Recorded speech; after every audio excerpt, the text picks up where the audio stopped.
Well, hey, everybody. Welcome to another fascinating week with the living legend, the one and only, in his own words, the greatest looking man that ever lived, Mr. Joseph Cardinal. He's here and he's got a little bit of talking to do, and then he's going to introduce a very special guest, someone that he knows. I'll let Joe take over the introductions. Well, geez, Tony, I'm almost feeling like we should start this over because you didn't go big enough, honestly. I thought we talked before that you needed to hype me a little bit more. Well, that's what your ex-girlfriends used to say, so I can't go there. All right, but go ahead. Well, hey, everybody. Yeah, today we're excited. We have a guest, a friend that I met at the tracker camp that we've talked about on this podcast, Octavio Liriano. And so we're very excited. He's a fellow wrestler and an outdoorsman, had a very interesting life. So I'm very excited to kind of give him the fifth degree and figure out his story. I think he's got a lot of interesting things to share with us. So, but before we get into that, we got to obviously go through our plugs. So if you're looking for catch wrestling training, look no further. This is the place to go for that, or for boxing, for street self-defense. And the best way to do it is to sign up for Tony's Tri-C program. We'll have all the links below in the descriptions of the YouTube video. And obviously just go to Tony's website, catchwrestle.com. to find that. There is a clock on the Tri-C program. We're going to retire that at the end of January. So that pricing, which basically gives you access to lifetime training on site at Tony's, gym in his place and home, or like remote training, weekly. Tony sends videos back and forth with the people who are currently in the Tri-C program. And then you get access to all his training videos as well. So it's a ridiculous deal, and it helps you out, and it's the best way to help Tony too. So if you're looking to support our lineage of catch wrestling, that's the way to go. For those who can't do that at the moment, obviously there's other training options online that you can do, like one couple days, few days here and there. All the pricing options are up on the website. At a minimum, if you like listening to the podcast, if you've enjoying all the content and learning you can get on our YouTube channel, please consider joining our membership programs. We have two levels. One, the $10 a month level, where you get a unique monthly video that we put out training wise that is not available elsewhere. So it's not any part of previous videos. We create new content, not new techniques, but we talk new lessons for everyone. Once a month, you get that access to that. If you can't do that, at a minimum, please consider doing the $5. Thank you. Just thank you for, access to all this free content that we provide on a regular basis up on the website. We'll have links below, like I said. We also like to plug some of our schools, friends who've supported us and had us out and are, in the area. Great schools, Benner Martial Arts and Fitness on the north side of Chicago. If you're looking for gi jiu-jitsu, he also does striking training, and he has access to, judo black belt who does classes there as well. So it's really a one-stop shop for that. If you're up on the really kind of like on the north side of the city. Speaking of the northwest side, we've got 10th Planet Jiu-Jitsu with our good friend Josh Piscini, who, if you're looking for no-gi training, you can't do better than that. Josh is a great guy. He does wrestling training as well, so it's a good school. And lastly, but not least, is our good friend Rick Solo, who's Akai Academy. If you're looking for authentic Muay Thai training in the Chicago area, really in the Midwest, you can't do better than Rick Solo's school. So that's about it. So I think we're ready to actually start the show officially. Octavio, thanks for joining, man. Welcome to the big broadcast. Thank you. It's a pleasure. I enjoyed meeting you at the tracker school, and I'm happy to talk with you. Oh, would you say meeting Joe has been the highlight of your life? Because a lot of people say that. Well, it definitely was a great experience. Yeah, he's used to it. He's used to it. Okay. Yeah. Well, I'll say this. So he didn't have he didn't get the full effect because I had already been at the camp for a week when Octavio showed up. So I had done like the intro class, and then there was the advanced class when Octavio showed up. So I already hadn't showered for a week. So that was, Ah, it's always a good introduction when the guy just washed himself with a bucket from the stream for a week. Oh, Uh, that's the best. That's very real, and I love realness. yeah, no, it was super cool, and I knew there was something different because right away he had like there's this area where they do kind of the lectures and the classes, and you already had weaved your own mat that you brought from like grasses, right? So Oh it was yeah. like, okay, this guy's he's got some skills already, he's got some knowledge here. So how did you get into outdoor skills and outdoor life? Uh, you know, I've always loved nature. So I was a kid who was scraping rocks on the sides of sidewalks and making my own like hatchets or arrow points without anyone showing me. This was already it's in us. So it was intuitive in that way. And I worked a lot outside as a kid on farms with my dad. And it wasn't until 1998 when I took official classes for wilderness skills. And I would watch Yogi Bear and see them like rubbing two sticks and a fire appears. And so I went to the backyard and I was rubbing two sticks and I'm like, man, this is bullshit. Well, not at 8 years old cursing, but really I was disappointed. And um, when I took my first standard class and it was like, we're going to teach you how to make fire, it sparked that memory of being a kid and to actually learn the proper techniques, which honestly should have been shown on that cartoon. It would have done a great service to kids to show like just at least a proper bow drill or hand drill.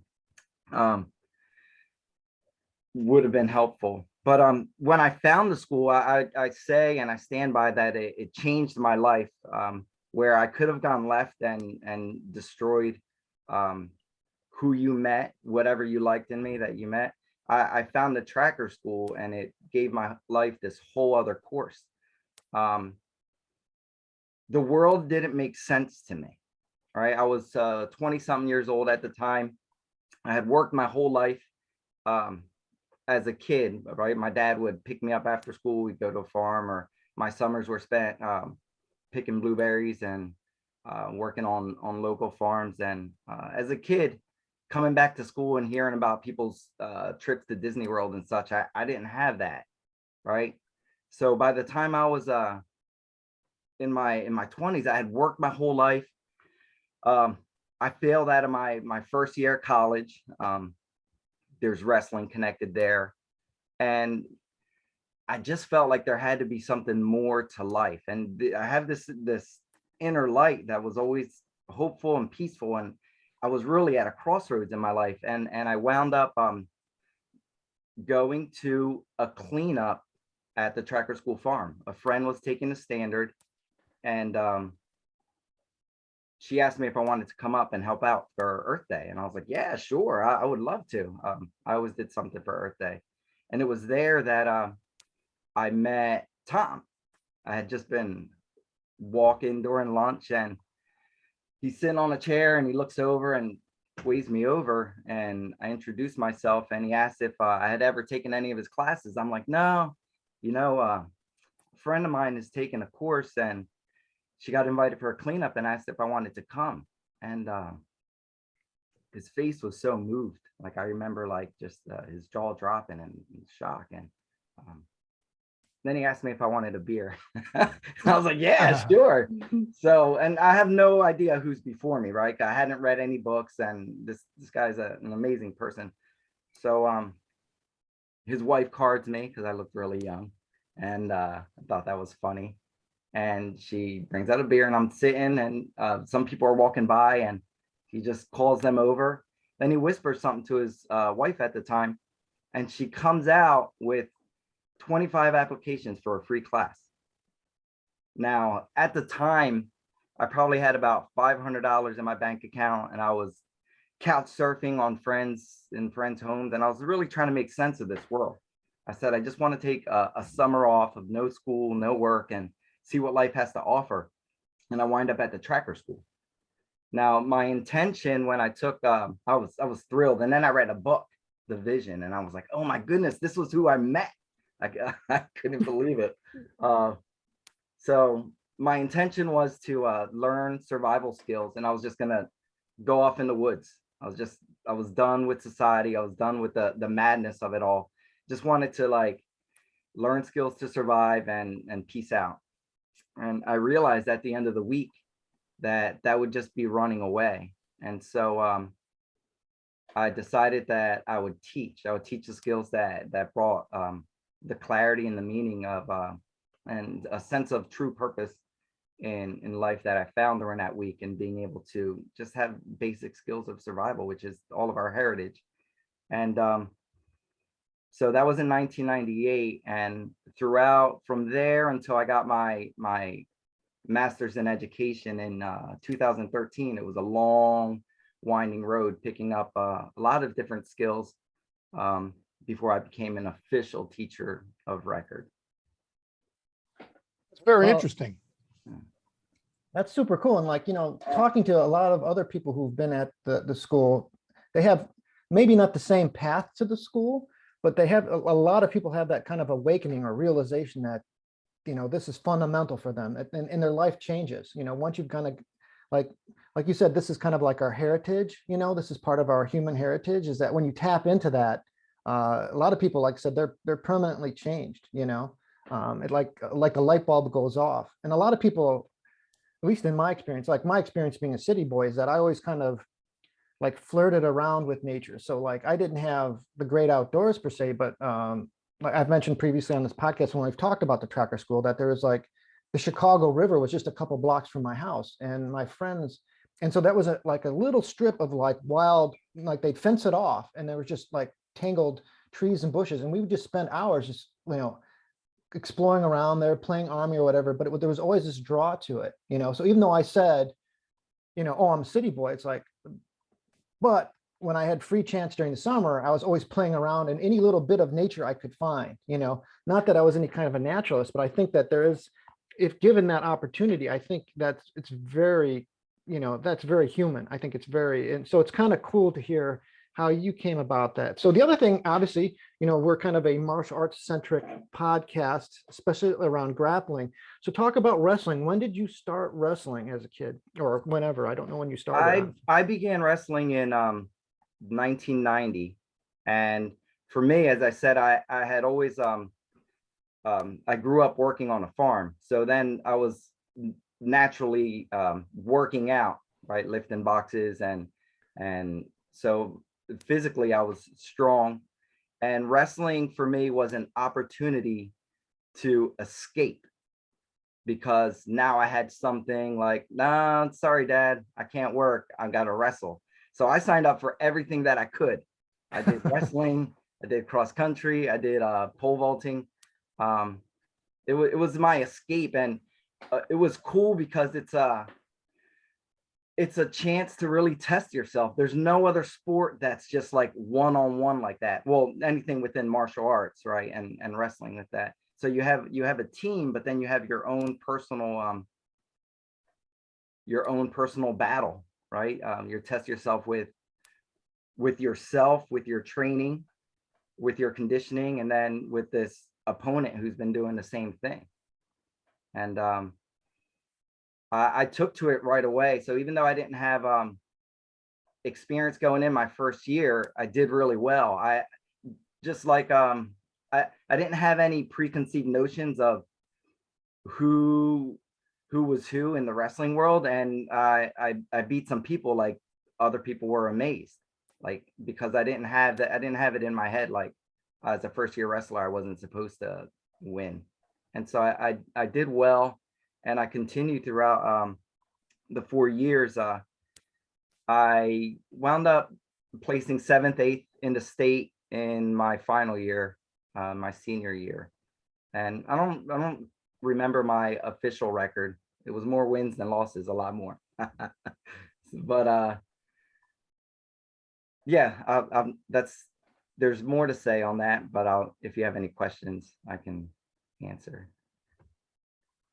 That's really cool. So, we actually didn't get the basics. So I obviously, we know you're on the East Coast. Did you always live on the East Coast? Yeah, I was born and raised in New Jersey. I was born in Newark in the city, and then about 3 years old, my parents moved to South Jersey. So I grew up with a lot of woods and lakes around me, a lot of exploration. That's cool. And you're really close to the tracker school too, then. So if you've always lived in Yeah. that, yeah, I've always been envious of the people who are like close to their instructors like that. Like I'm fortunate enough to be close enough to Tony that I have access to get, when I want to get training. Other people fly in from all over the world occasionally to get training, but yeah, there's definitely, I met people at the school who are like, yeah, I live a couple hours away. And I'm like, why aren't you here all the time? Like, well, you got all this free time because they do weekend things and, it's all this stuff. So it's great opportunity. One of the things that I was thinking about prior to this podcast, is that one of the things that there's a lot of crossover between, you'd think that in some ways they're different disciplines, but there's some universal principles to like outdoor survival skills and just like, self-defense or any kind of combat sports in general. And one of the underlying principles is, to me, is conservation of energy. They kind of drilled that into us at the camp that like, if you're in a survival mode, you want to be thinking through what you're doing, because every calorie you spend, you don't want to be inefficient and running around. You want to have a plan and stick to it. So you're like, oh, I'm going to make my shelter. I'm going to go, as I'm going to look for my shelter, I should be looking for other resources. So it's all about trying to be as efficient. And I think that's something that, people who are trying to, I think when you're in any kind of survival situation, whether it's a physical confrontation or, something where you're surviving out in nature, that's the kind of a universal principle. Have you seen any other kinds of crossovers or things that have that they've helped each other, as far as getting perspective? Or I wish that I had the wilderness training prior to wrestling. I think it all of that enhances it. It can be grounding. I was fighting when I joined wrestling, and you're amongst all of these other peers who are fighting as well. And the disservice that can happen, or the missed opportunity that can happen, is you have all of these fighters, but you're missing this whole other side, this softer side, this realness and communication. So it wasn't until well after I graduated and began having some real conversations and learning about who I was really next to amongst my peers and the struggles everyone was facing. We brought that out into the mat, and it gave us like a way to channel whatever we were struggling with. But there was a lot of harm done in some of our lifestyles, and just in our own mental capacity, our own inner thoughts, right? And so through the wilderness, and which also led to I was a wilderness therapy instructor. I worked with counselors, with therapists out in the field with quote unquote troubled youth. That kind of aspect would greatly enhance any kind of program, especially wrestling. There's probably some of that in martial arts. I haven't done any martial arts, but there are some programs or philosophies that get you to just really show that softer side. And what I got from nature was the role of the caretaker, the role of seeing how you can help an area, simply as cutting two branches that are rubbing and wounding each other. And nature will take care of itself in that way of like 10, 20 years, branches breaking and insects going in and its own course. But you can cut one of those branches, and now they're not wounding each other. Now a healthy branch will grow, and you can use that other branch to make a bow for a bow drill, or it might have some properties for a rope, or it might have some medicinal qualities.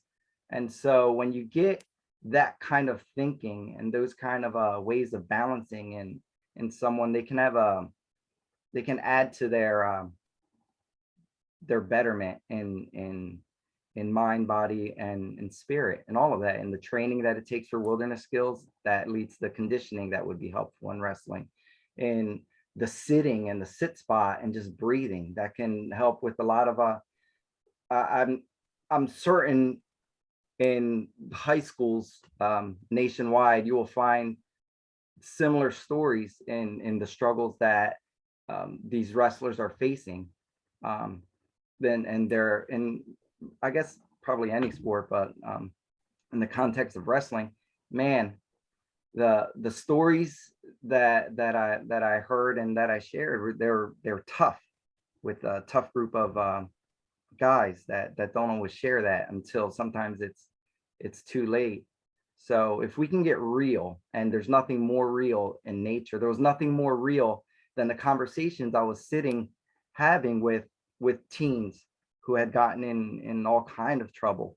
And it was in nature where we found a space to be real and to talk and to begin that healing process. And in that healing at a young age, I can only imagine how that can really help our youth in whatever they're endeavoring, wrestling, or the blend in academics, or in being a healthy person on their own. Yeah, no, that's awesome. And I think that's awesome that you're, so when did you get started helping, like actually giving back to kids and working with them and teaching? Well,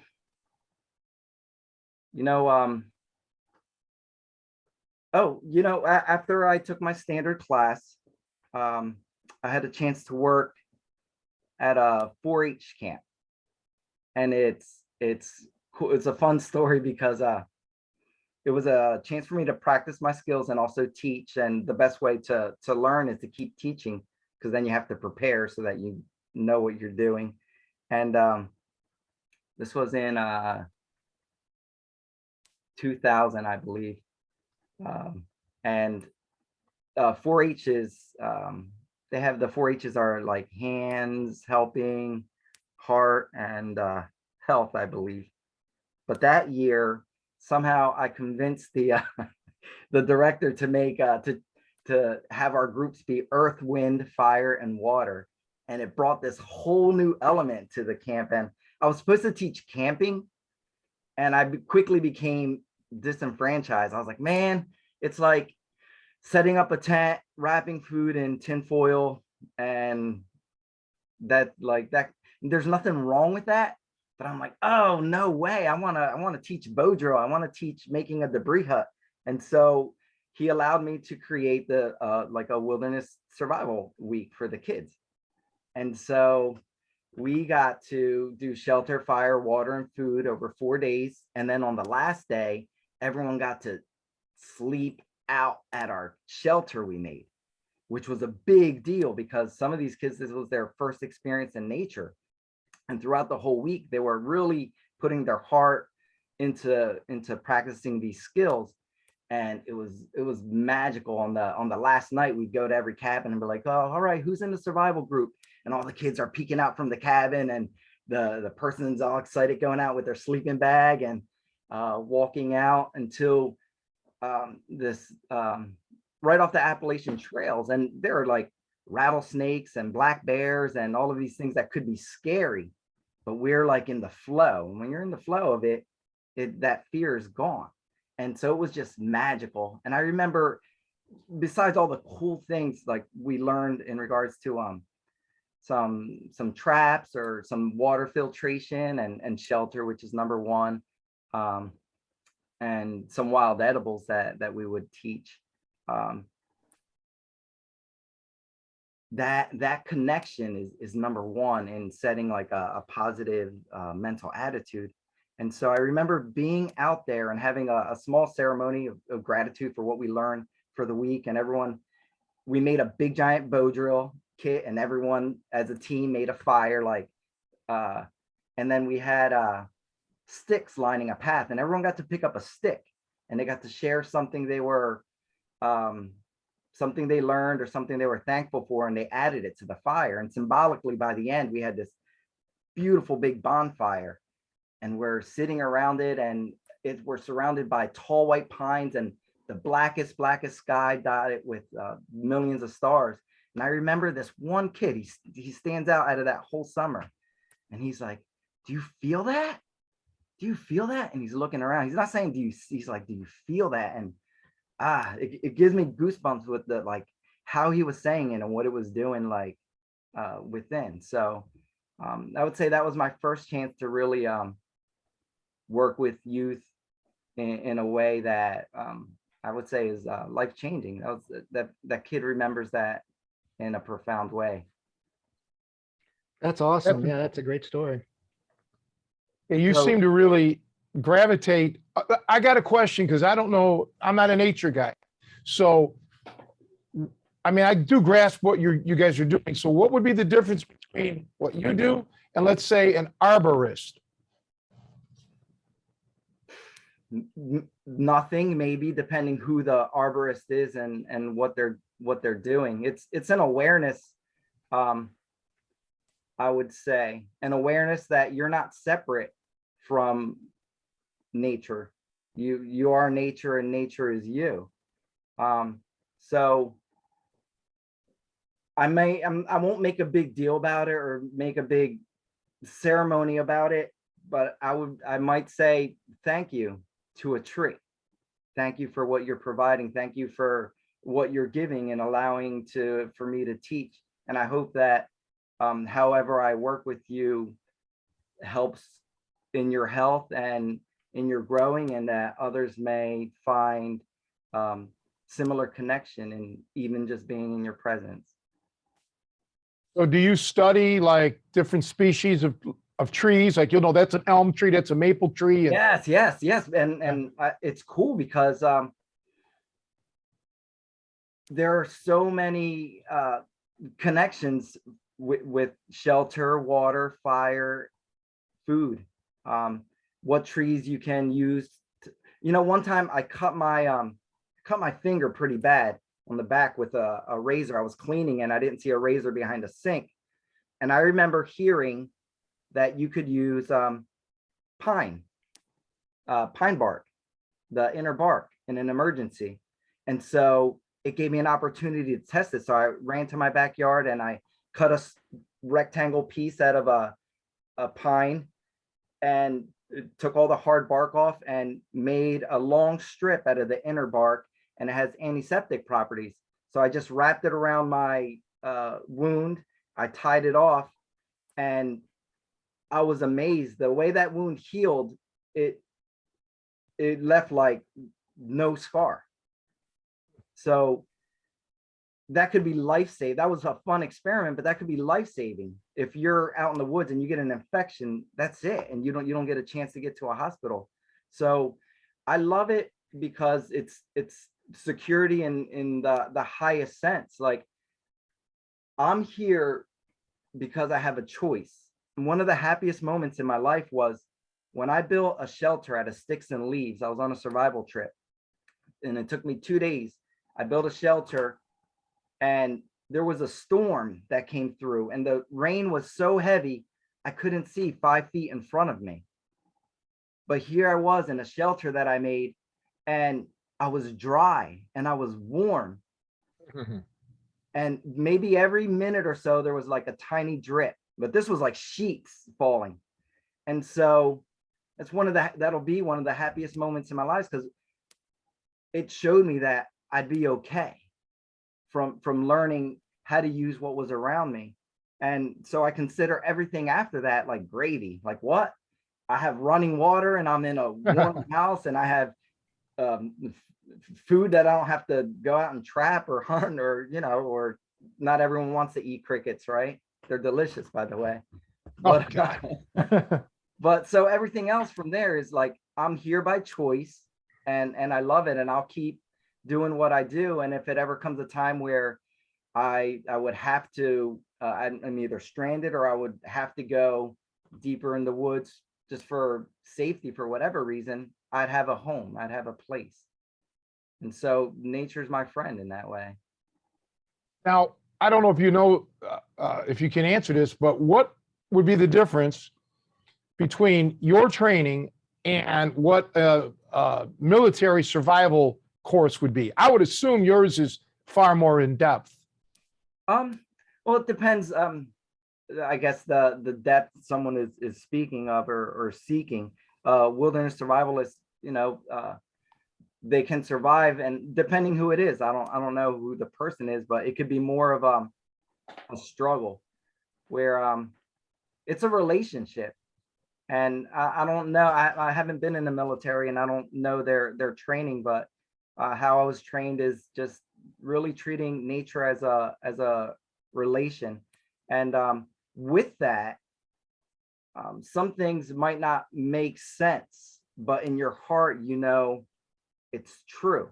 And so where the mind might tell you if you need the best materials for the best area to trap an animal, your mind might tell you, no, in my training, I need to go in this direction. But you're feeling a pull in another direction. It doesn't make sense, but it feels different. And you go with that and you find more success in that way. So there's something of the heart in there that doesn't necessarily exclude anything military, because everybody's different. Everyone's an individual. So we have our own connections. Just my training advocates more for that. Not just using nature as a tool, but really forming a relationship with it. And anyone who you form a relationship with, genuine and with heart, it's reciprocity. You'll care for each other. And that's how it is in nature. Even though it's not a person that can talk, there's this relationship with whatever it is, plants or animals or whatever's out there. It's, I cannot relate at all again to the nature thing, but what you said about your heart may want to send you this way. So many years ago, I was in Atlantic City and I went to the casino, and I had studied blackjack. So I went specifically to play blackjack, and I had the system down, and I was doing fairly well. There was times when my heart said, go this way, veer off the training, and I failed. So there's a lot of wisdom in what you said. You got to believe in your training, and you have to stick to it. Otherwise, it's chaos. And some of that intuition or that comes with time, because sometimes you have to know when to break the rules, and improvise. I mean, obviously there's certain rules that you're not going to break, like you need shelter, you need certain fundamental things, but there is when you put hundreds of hours or into something, it's almost like a precognitive thing where your mind is making calculations that maybe even consciously you're not even aware of.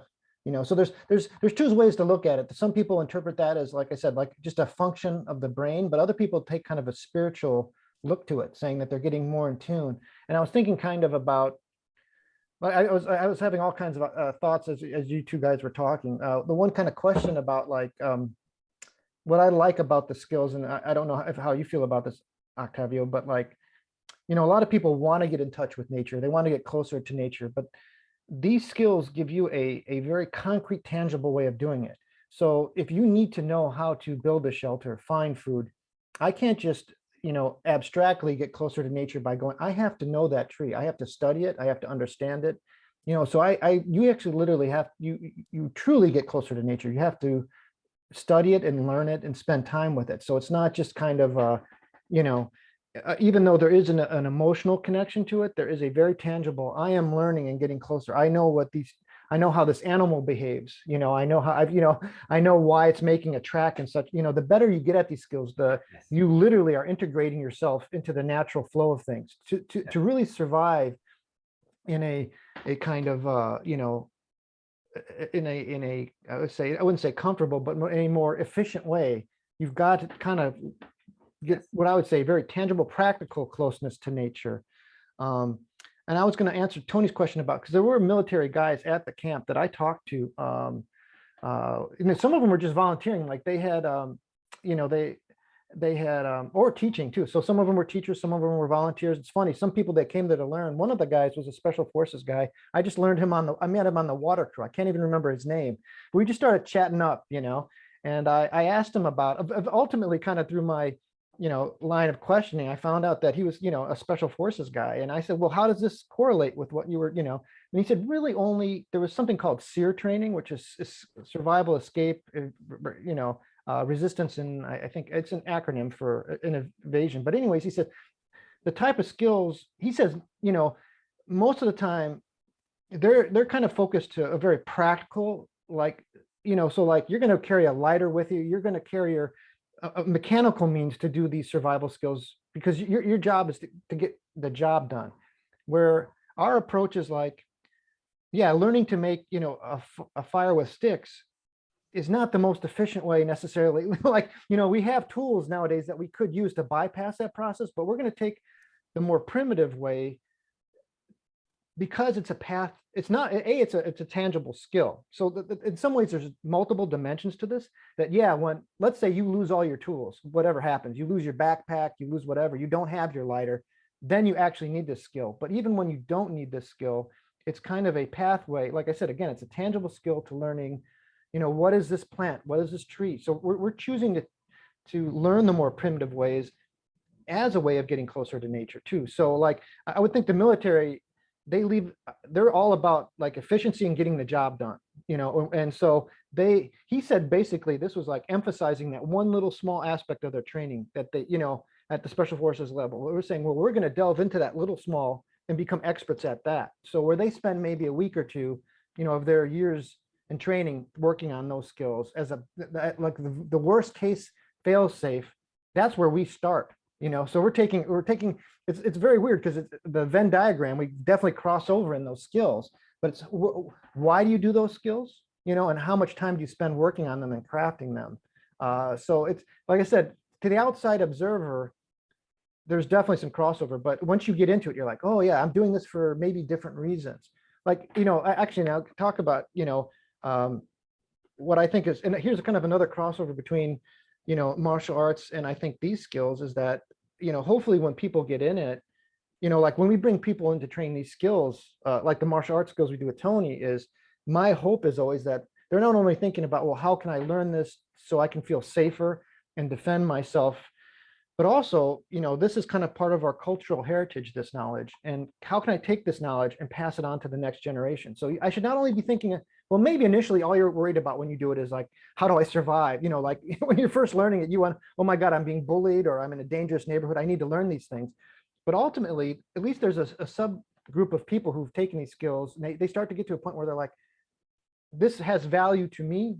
And it's interesting because we also see people who, when they get into martial arts, they almost, you may even call it a spiritual awakening, because it's another thing where, like when you said, Octavio, like, hey, I felt comfortable and safe, like worst case scenario, I can go out into the woods, like if everything hits the fan, I'm going to be okay. And there's a similar kind of self-reliance, confidence that you get fundamentally when you're like, hey, if shit really hits the fan, like someone really comes at me, I feel that I have some options here. I can be safe. When all the facade of society, when we're just dealing with, when it's and that can give you like a bedrock foundation on how to live the rest of your life.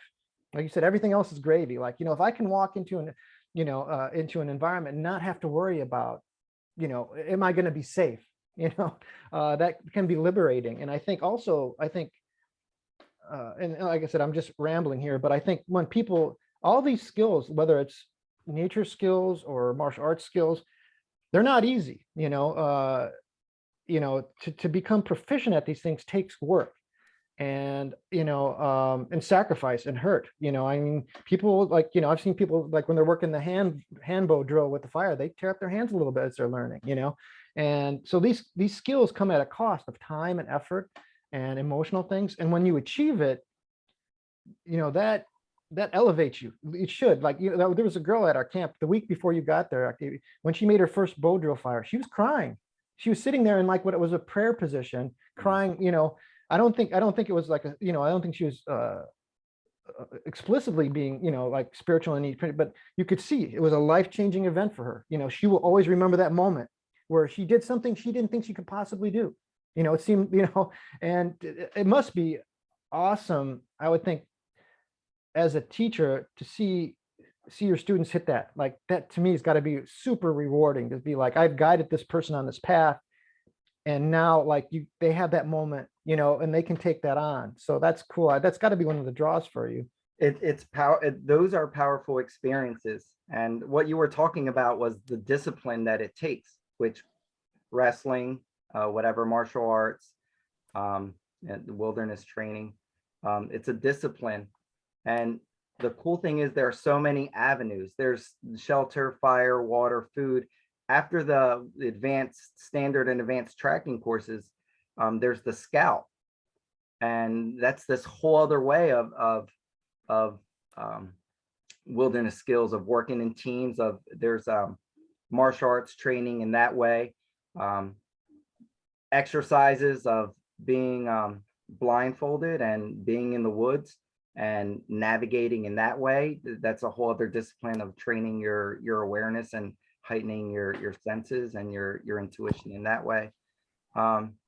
And what's cool is we were talking about the brain and the training, and I always like to say brains, like plural, because we have this, but we can't solely rely on what's in our head.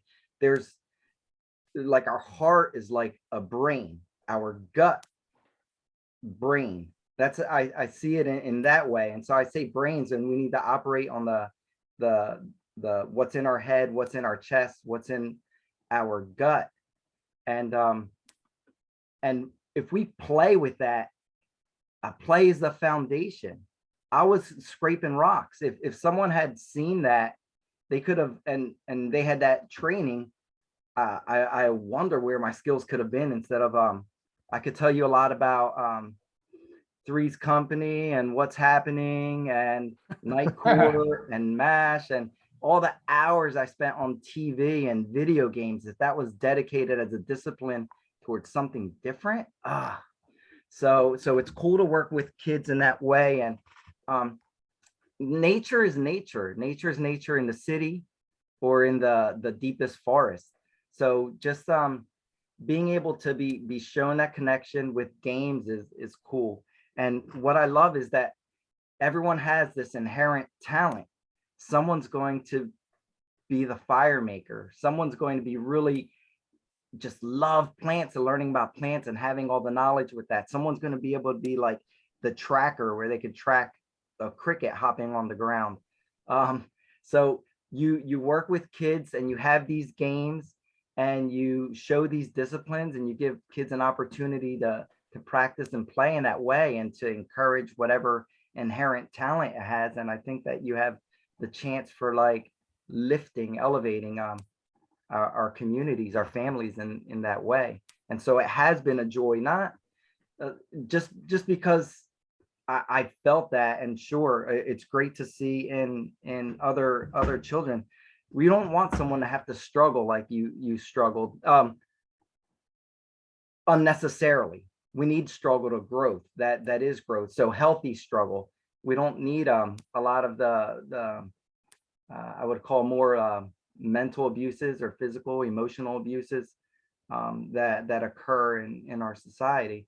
And so I love using nature connection and teaching skills as part of that connection to just help make healthier people.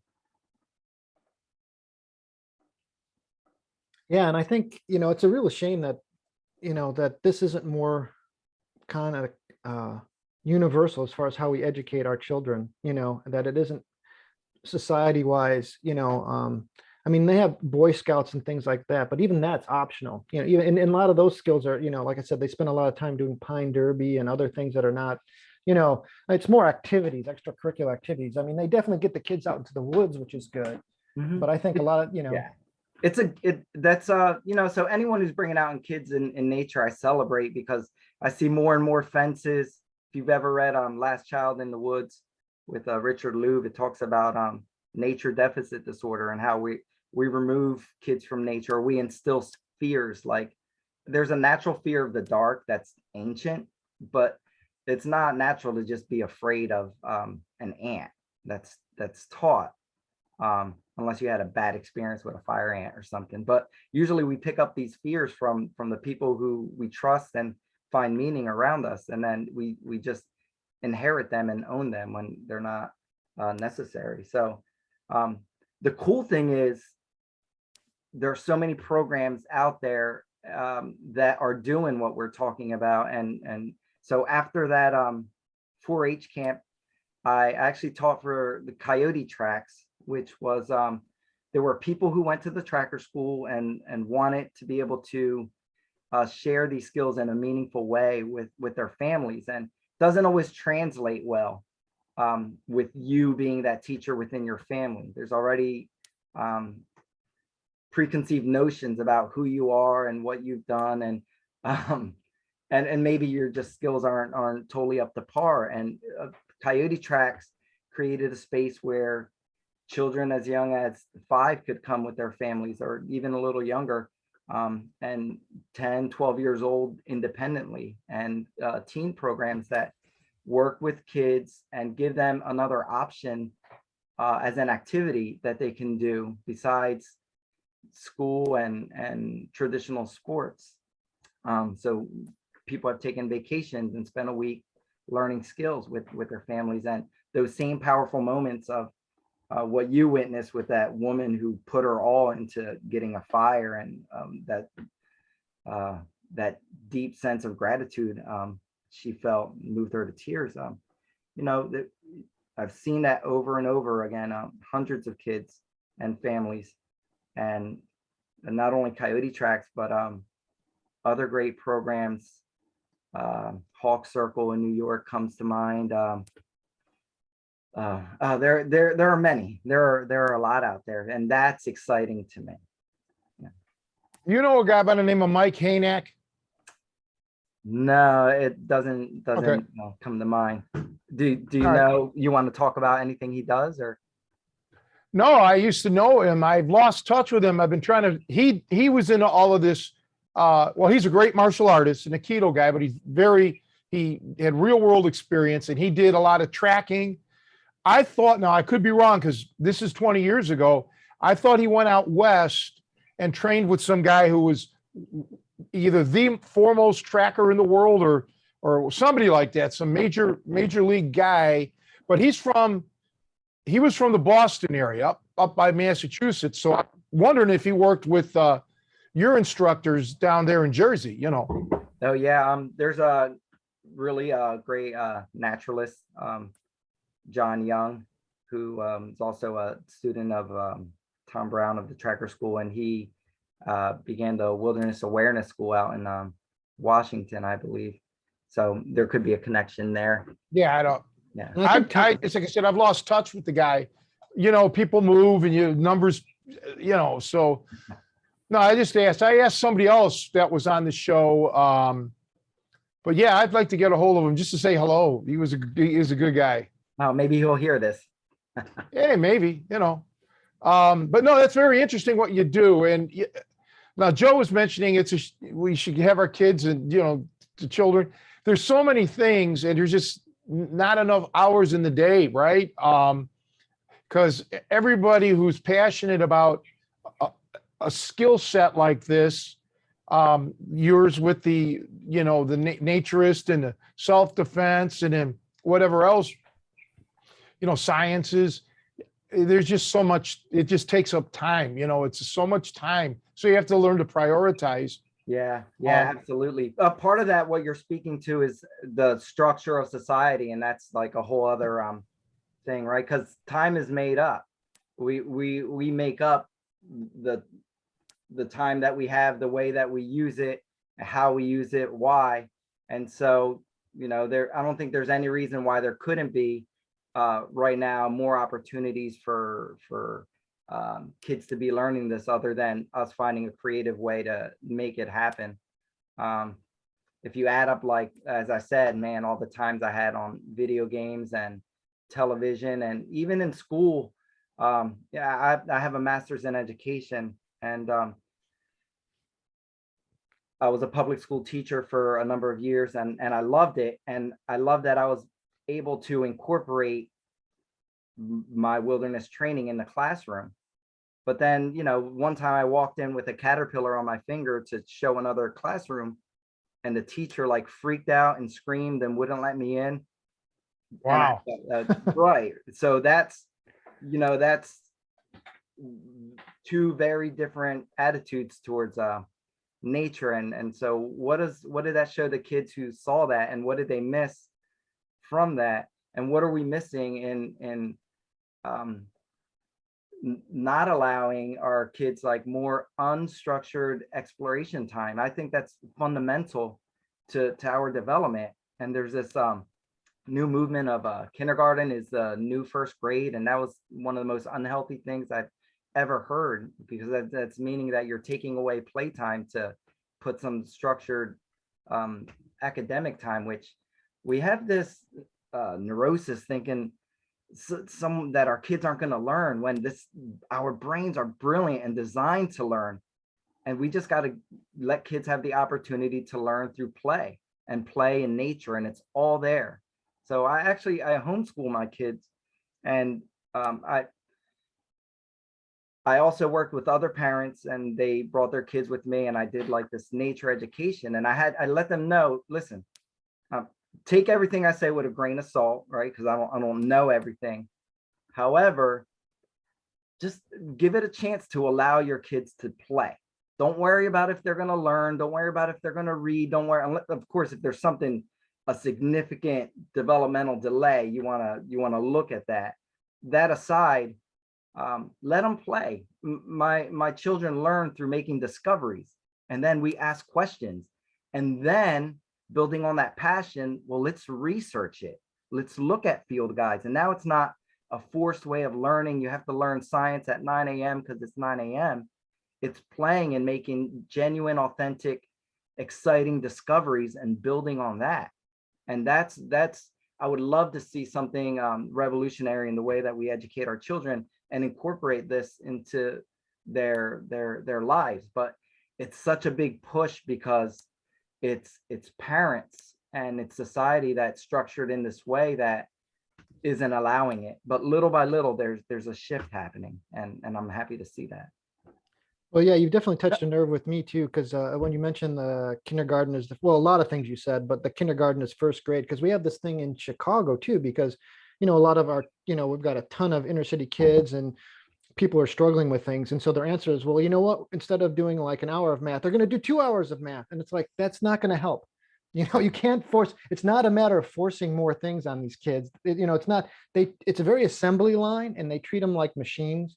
And obviously I think there's other things at work there. It's not just about education. It's about keeping the kids safe and off the streets. They're just basically babysitting them and keeping them active. I mean, there's a lot of things, I kind of, a realization I had. So my kids did through high school. They were very blessed with the opportunity to do an exchange program with Germany. Kids came here, and so the German kids came here, and then our kids went there. And man, it was kind of embarrassing for them to have to sit through the way our structure was. You got to be there at 7 in the morning. You got 4 minutes in between each class. You had to hustle your ass over there. And, it's like, no wonder by the time a lot of guys don't even make it through high school. They're like, screw this. This is horrible. It's like a prison sentence. We've turned learning into a prison sentence. It's structured very much like a prison. Yeah. And, I have a buddy who's a dean of high schools, and he deals with like troubled kids and stuff. And literally what he does, he didn't explicitly do this, but when I heard how he structured what he teaches, like, guys who get into trouble, he basically is putting them on kind of a learning path that's either closer to college or closer to what they're doing. Like in Germany, what my kids experience with their high school, like, they don't have the same class every day. It's much more like, today we're doing this class, so there was more time to absorb the knowledge. It wasn't just, and like for lunch, they had like an hour and a half. They could all go home and ride their bikes. Now granted, they probably are in a safer neighborhood for some kids like in the city, but there wasn't this like, rush, like massive. And like you said, when it happens more organically, I mean, the ideal thing is if you have a parenting situation, and obviously not all kids have this this luxury, single parent homes, and there's a lot of, it's a luxury to be able to, a blessing to be able to raise, and educate your kids at home, Yeah. both for the parents and the kids, I think, Yeah, and obviously absolutely. you're kind of channeling my inner hippie here, but I think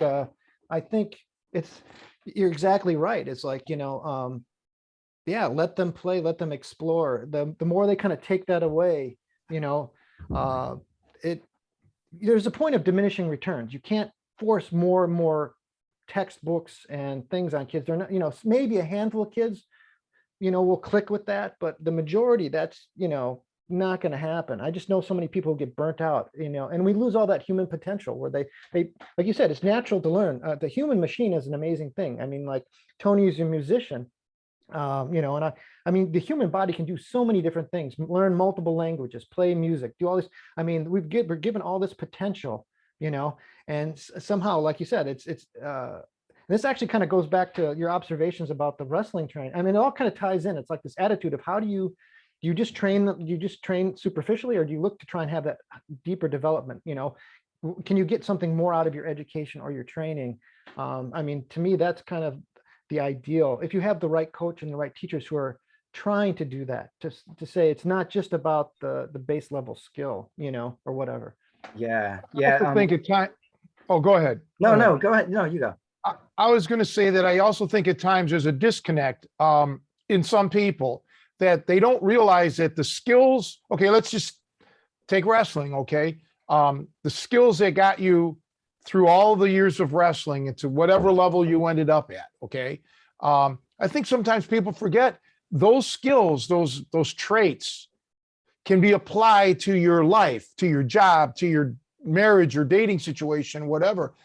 I sometimes see that with students or people that I know, not even students, that were so wonderful at something, so, basically world class, and yet the rest of their lives are in shambles, and they don't realize, hey, the same principles that made you a star in one aspect, can be used in other avenues of your life.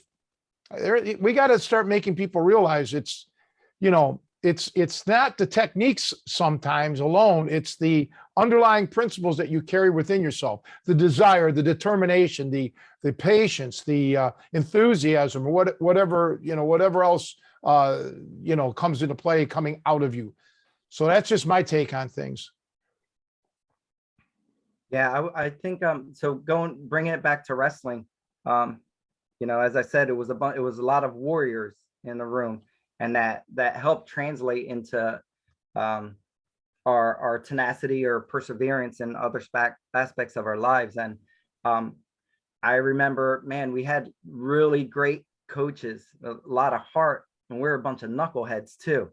He's got to work with in this room. And I don't know of a lot about other wrestling programs. I know of my own experience, and then what I experienced in college. And I found that it was just lacking another part. Some of it connected with the wilderness, and some of it connected with the wilderness therapy that would have just multiplied all of the benefits exponentially, because within my training, there was also this lack of health. So I was like, right, my senior year, I was 125. I was wrestling 125 weight class pounds. I was like going down from 145 pounds. It's like 20 pounds that taking laxatives or running with trash bags, like sucking whatever to suck weight. And then on top of that, there's I said I had talked a little about just struggles that I was having that I didn't realize lots of other people were having. And what's the norm that you see like on movies and stuff is like kids and parties. And I was doing that. I was like going to parties drinking at 10th grade, right? So what is that, 15, 16 years old? And so then it'd be like doing all this good training, and then on the weekend just eating a bunch of shit and then drinking, and then having to suck all the weight from that. And it was like there's this, it wasn't detected. It was so within the culture of the norm, and it's what you do. You see other people doing and in the movies. And and I was effectively destroying myself a piece at a time. So I did this for 4 years, and by my senior year, when things were just like not making sense, had this depression I wasn't really speaking about. From the outside, things looked fine, and then I got a full ride academically and for wrestling for Rider University in New Jersey. And then I was in such a state that I just wanted to get away even further from whatever I sense was an issue to whatever I was struggling with. Not realize I'm carrying that. Doesn't matter how far you're going to go. So I wound up going to Connecticut and had a Weasley coach who promised all these equal kind of scholarship. And then I found myself in Connecticut without money, and now struggling half-heartedly in the wrestling program, and half-hearted in academics. And there, like, man, that was like rock bottom for me. I just stopped wrestling. I was failing out of school. It was really humbling. Then I had to like go back home, and that was just about prior to where I was just doing like small jobs for a couple of years. But that was what led to where I finally went to the tracker school, and I had this turn where I could either just continue to destroy my life, and I found this way that just really elevated my life, took this arc to now that has just been wonderful. I'm not saying that there aren't struggles, because it's been constant growth, but that same tenacity, that same perseverance, I kept with, and just continue to grow and continue to not give up.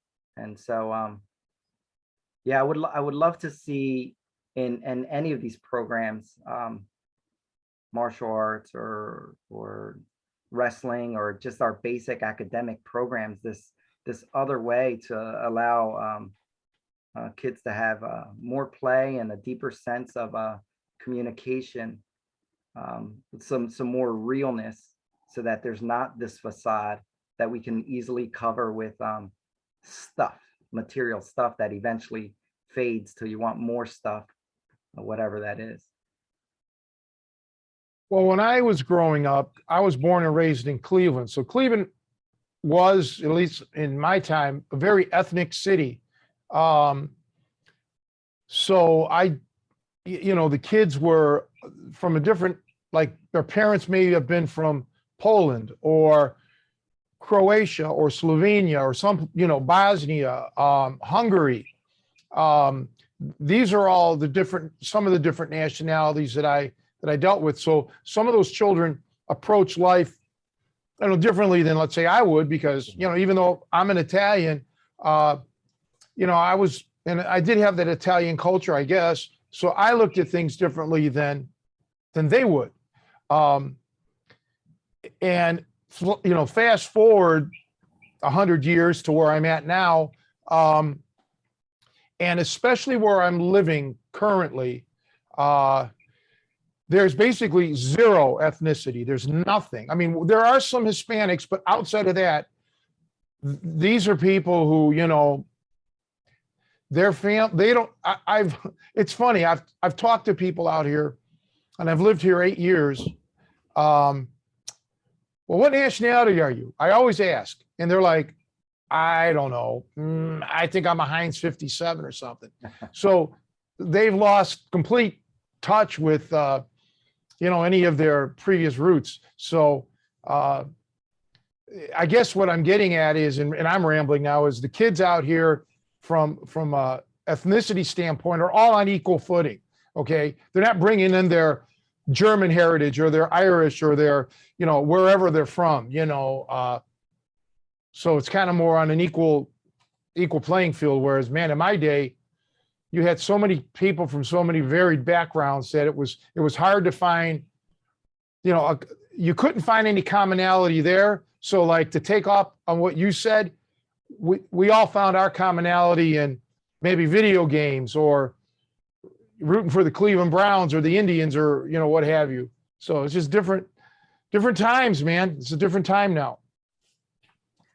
And I was going to riff on something you said too, an observation, and you know, about with the wrestlers and the attitude with weight. And there is that kind of fine line of like, as a good coach, especially a coach of kids, you know, is it about winning, you know, or is it about making healthy kids, you know, functional kids? You know, I was pretty upset. I remember when I started my son in wrestling, at the very first parent meeting, I said, is there any pressure to lose weight? You know, how do you guys handle that? Because I know making weight is super important. What's the message you give the kids? And they said all the right things.